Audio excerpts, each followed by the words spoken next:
শ্ৰী ৰাম লক্ষ্মণক সসৈন্যে বচাবৰ কাৰণে বিভীষণ, হনুমান আৰু জাম্বুৱানৰ মন্ত্ৰণা।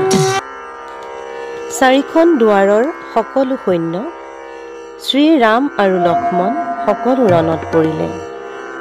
কেৱল হনুমান আৰু বিভীষণেহে ৰক্ষা পালে, কাৰণ দুইজনেই ব্ৰহ্মাৰ পৰা অমৰ বৰ পাইছিল। দুইজনে চিন্তা কৰি হিচাপ কৰি ৰাম লক্ষ্মণক বচাবলৈ প্ৰতিকাৰ চিন্তা কৰিলে। তেওঁলোকৰ অৱস্থাবিলাক দেখি মূৰত হাত থৈ দুইজনৰ শব্দ নাই। অংগবিলাক থৰ হ'ল। দুইজনেই মূৰ্ছিত অৱস্থা। লৰাই চৰাই চালে সম্বিত নাই। মন্ত্ৰী জাম্বুৱান বানৰ প্ৰহাৰত মূৰ্ছিত হৈ পৰি আছে। চকু মেলিব পৰা নাই। বিভীষণে তেওঁক ক'লে, হে মন্ত্ৰীবৰ, তুমি মহাবীৰ, তুমি উঠা, বুদ্ধি পৰামৰ্শ দিয়া। জাম্বুৱানে ক'লে, হে ৰাজন, মোৰ অংগত লক্ষ বান আছে, চকু মেলিব নোৱাৰো, বুকুত অত্যন্ত বিষ। তুমি পৰম ধাৰ্মিক, সুজন। তুমি চিন্তা কৰি চোৱা, হনুমান ক'ত থাকিব পাৰে। দুইজনে মন্ত্ৰণা কৰি উপায় চিন্তা কৰা, ইন্দ্ৰজিতৰ বানৰ পৰা কেনেকৈ ৰক্ষা পৰোঁ। বিভীষণে ক'লে, তুমি বুদ্ধিত বৃহস্পতি, ইন্দ্ৰজিতৰ বানত তোমাৰ মতিচন্ন হ'ল। জগতৰ পূজিত শ্ৰীৰাম লক্ষ্মণ যুদ্ধত পৰিলে। এই সময়ত কিয় হিত চিন্তা নকৰা। বান্দৰৰ পতি সুগ্ৰীৱ ৰজাও ৰণত পৰিলে।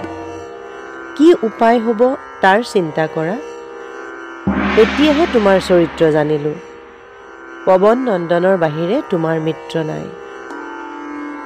জাম্বুৱানে ক'লে, মোৰ বুদ্ধিয়ে একো কাম কৰা নাই। হনুমানক মোৰ ওচৰলৈ মাতি আনা। আনক বিচৰাৰ কোনো প্ৰয়োজন নাই। তেওঁৰ শৰীৰত যদি চেতনা আছে, তেওঁ প্ৰাণ দানো দিব। বিভীষণে ক'লে, চকু মেলি চোৱাচোন, তোমাক চম্ভালিবলৈ হনুমান আহিছে। হনুমানে জাম্বুৱানক চৰণ বন্দনা কৰিলে। মৃদু ভাষে জাম্বুৱানে তেতিয়া ক'লে, হে পৱন নন্দন, শ্ৰীৰাম লক্ষ্মণ আৰু কপিসকল ৰণত পৰিলে। তুমি যদি ঔষধ আনাগৈ, তেতিয়াহ'লে সকলোজন বাচিব। তুমি পৱনৰ পথেৰে যাব লাগিব। হিমালয়ৰ অতি উচ্চ শিখৰৰ সিপাৰে ঋষ্যমুখ নামৰ এটা পৰ্বত আছে। ধৱল পৰ্বত, শ্বেত ধৱল আকাৰ। তাৰ দক্ষিণ পূবত কৈলাশ পৰ্বত আছে। সেই তাত মহৌষধ পোৱা যাব। 4 জোপা বৃক্ষ আছে। সেয়াই 4 জাতিৰ ঔষধ। ঔষধৰ জ্যোতিৰে অন্ধকাৰ ভেদি পোহৰাই ৰাখিছে। তাকেই সকলোৱে বিশল্যকৰণী বুলি জানে। দ্বিতীয় ঔষধৰ নাম মৃত্যু সঞ্জীৱনী। তৃতীয় ঔষধ আছে অস্থি সঞ্চাৰিণী। চতুৰ্থ ঔষধৰ নাম সুবৰ্ণকৰণী।